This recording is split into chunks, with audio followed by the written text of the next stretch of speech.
వీళ్ళను చూస్తూ ఉంటే మనకి ఎంతో కన్నుల పండుగగా ఉంది కదా. మనము ఒకప్పుడు ఎలా ఉంటుండే, ఉమ్మడి కుటుంబాలు ఉంటుండే, ఇప్పుడు అవి కనుమరుగైపోయాయి కదా. ఏంటి అని అంటే ఇప్పుడు మాటిమోన్లో పెళ్ళి అవుతుంది, 5-6 నెలలకే విడాకులు కూడా అవుతున్నాయి. అటువంటిది ఉమ్మడి కుటుంబాలు ఎక్కడ ఉంటున్నాయి? అసలు తల్లిదండ్రి పిల్లలు కలిసి ఉండడమే కష్టంగా ఉన్నది.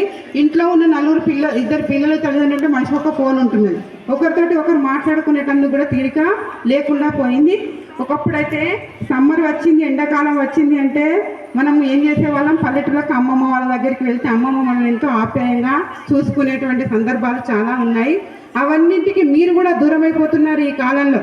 ఎందుకంటే మీరు కూడా ఫోన్లు పట్టుకొని ఎంజాయ్ చేస్తూ ఉన్నారు, అన్నిటిని దాంట్లోనే అనుభవిస్తూ ఉన్నారు. కానీ అది చాలా బాగుంటుందమ్మా. ఇప్పటికైనా ఈ రోజు నుండైనా మీరు ఒక నిర్ణయానికి రండి.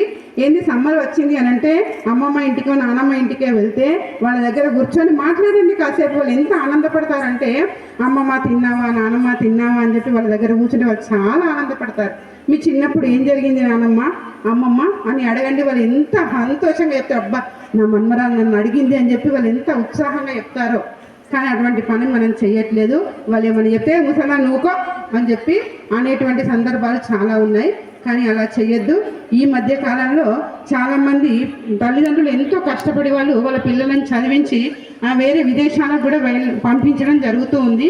వాళ్ళు ఏం చేస్తున్నారు, విదేశాల్లో బాగా సంపాదిస్తున్నారు. కానీ వృద్ధులైనటువంటి తల్లిదండ్రులను చూసేటందుకు వాళ్ళకు తీరిక లేక వాళ్ళని ఏం చేస్తున్నారు, వృద్ధాశ్రమాలలో జాయిన్ చేయడము జరుగుతూ ఉన్నది. అది సరి అయిన పద్ధతేనా? కాదు. మీరు భావి భారత పౌరులైనటువంటి మీరు అటువంటి పనులు దయచేసి చెయ్యకండి. మీ అమ్మమ్మలను, తాతమ్మలను, నానమ్మలను అందరినీ బాగా చూసుకోవాలని చెప్పి కోరుకుంటూ ముగిస్తున్నాను. Thank you.